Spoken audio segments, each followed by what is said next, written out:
In the first exam question, they give us a diagram with triangle ABC, and they tell us that AB is equal to BC and angle B1 is equal to angle B3.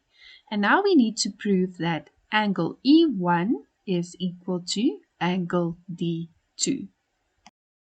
Let's begin by marking what is given to us in the diagram. So they told us that AB is equal to BC, and they also gave us that angle B1 is equal to angle B3. Now we want to prove that angle E1 is equal to angle D2, and they are over there. So let's see what we can say first. Now they've told us that angle B1 is equal to angle B3. So we can write that down and we can say the reason is given. Then we said that AB is equal to BC. So that means triangle ABC is an isosceles triangle. And then angle A will be equal to angle C. And the reason is angles opposite equal sides. Now, if we look at angle E1 and angle D2, they are both exterior angles. Angle E1 is an exterior angle of triangle ABE, and angle D2 is an exterior angle of triangle BCD. So we can therefore say that angle E1 is equal to angle A plus angle B1, and the reason is exterior angle of a triangle, and angle D2 is equal to angle C plus angle B3, and the reason is exterior angle of a triangle. And since we've shown that angle B1 is equal to angle B3 and angle A is equal to angle C, it then means that angle E1 has to be equal to angle D2. Let's look at the mark allocation. This question counted 5 marks.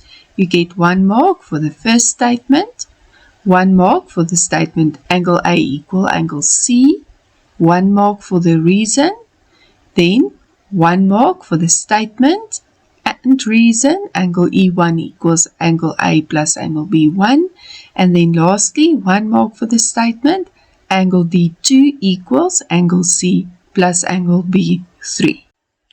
In this diagram, they give us a parallelogram ABCD, and it's drawn such that AD is parallel to BC and DC is parallel to AB. And then they say that AC and DB intersect at point O. We need to prove that DO is equal to OB and AO is equal to OC. In the question, they gave us that ABCD is a parallelogram, so that means AD will be parallel to BC and DC will be parallel to AB.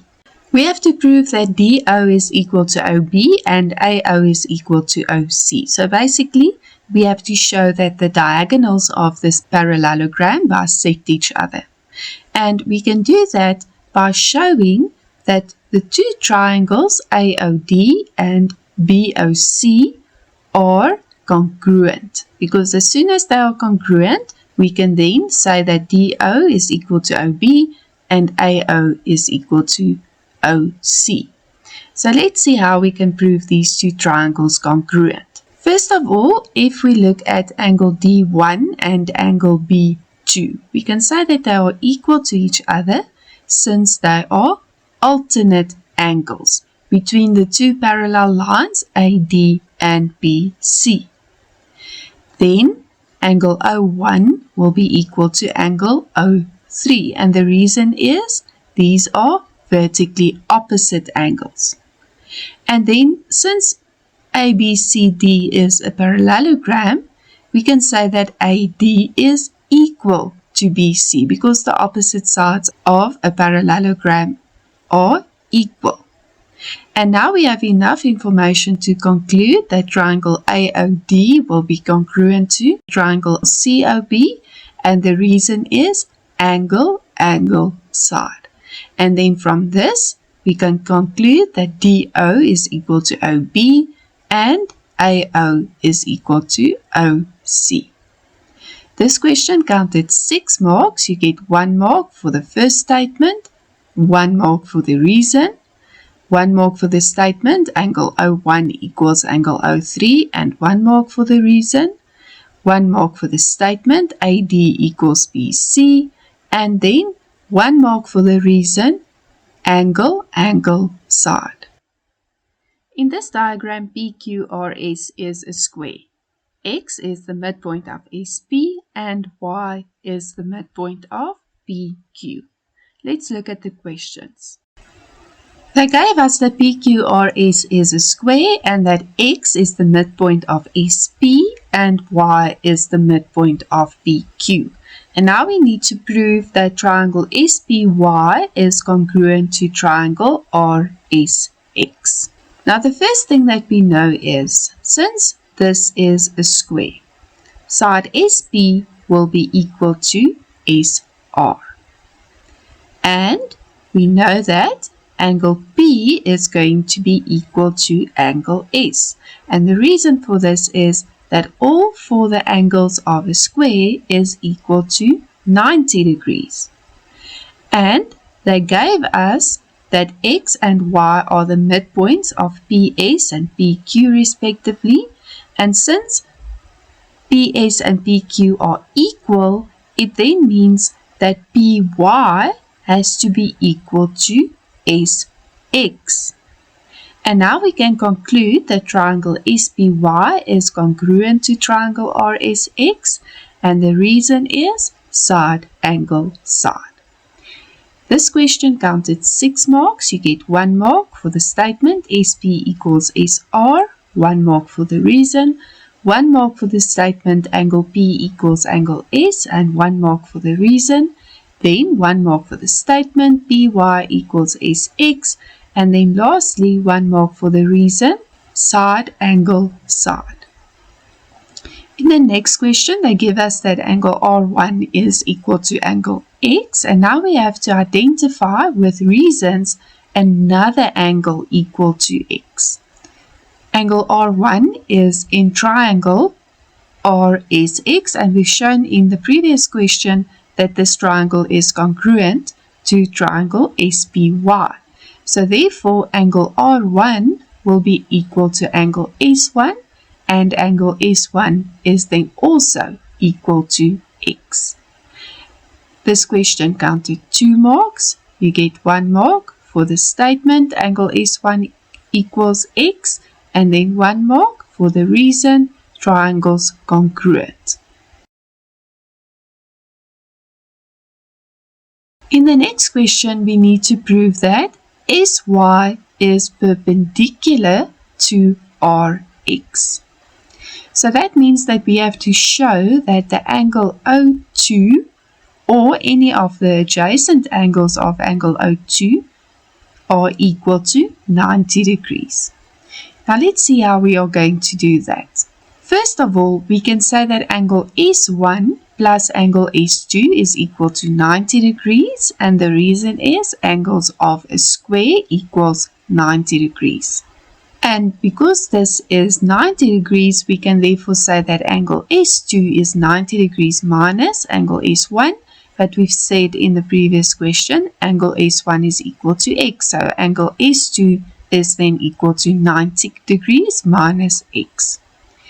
If we then go and look at triangle RSO, we can say that angle O2 plus angle S2 plus angle R1 is equal to 180 degrees, and the reason is angles of a triangle.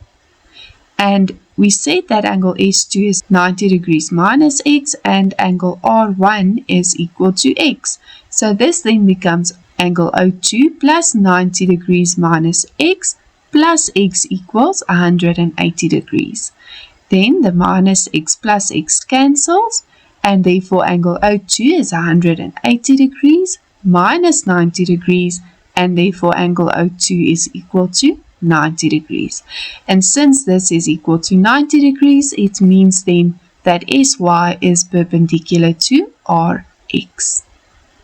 This question counted 5 marks. You get 1 mark for the first statement, 1 mark for the reason, 1 mark for the statement, angle O2 plus angle S2 plus angle R1 equals 180 degrees, 1 mark for the reason, and then 1 mark for the last statement. In this diagram, D and E are midpoints of sides AB and BC of triangle ABC. Point P is on BC such that PA is equal to PB, and PB cuts DE at the point R. And now we have to prove that triangle RDB is isosceles. In the question, they gave us that D and E are midpoints of sides AB and BC, and then point B is on BC such that PA is equal to PB. And now we have to prove that triangle RDB is isosceles. So that means we have to prove that side RD is equal to side RB. And we can do that by showing that angle D2 is equal to angle B1. Those are the angles opposite the equal sides. So let's see how we can prove this. Since we've said that D and E are the midpoints of AB and BC respectively, we can say that DE will be parallel to AC. And the reason for this is the midpoint theorem. Since these two line segments are parallel, we can then say that angle D2 will be equal to angle A, because they are corresponding angles between DE and BC. Then they also gave us that AP is equal to PB, so triangle ABP is then an isosceles triangle, and we can say then that angle B1 will be equal to angle A, because its angles opposite equal sides. And then we can conclude that angle D2 is equal to angle B1, and therefore DR is equal to RB, since its sides opposite equal angles. And then triangle RDB is isosceles because it has 2 equal angles. This question counted 5 marks. You get 1 mark for the statement DE parallel to AC, 1 mark for the reason, 1 mark for the statement and the reason, D2 equals A, 1 mark for the statement and reason, angle B1 equals angle A, and then 1 mark for the final statement and reason, DR equals RB. And that's a wrap on today's fascinating journey through the world of knowledge. Don't forget to hit that subscribe button and join our ever-growing community of curious minds. We can't wait to embark on new educational adventures together.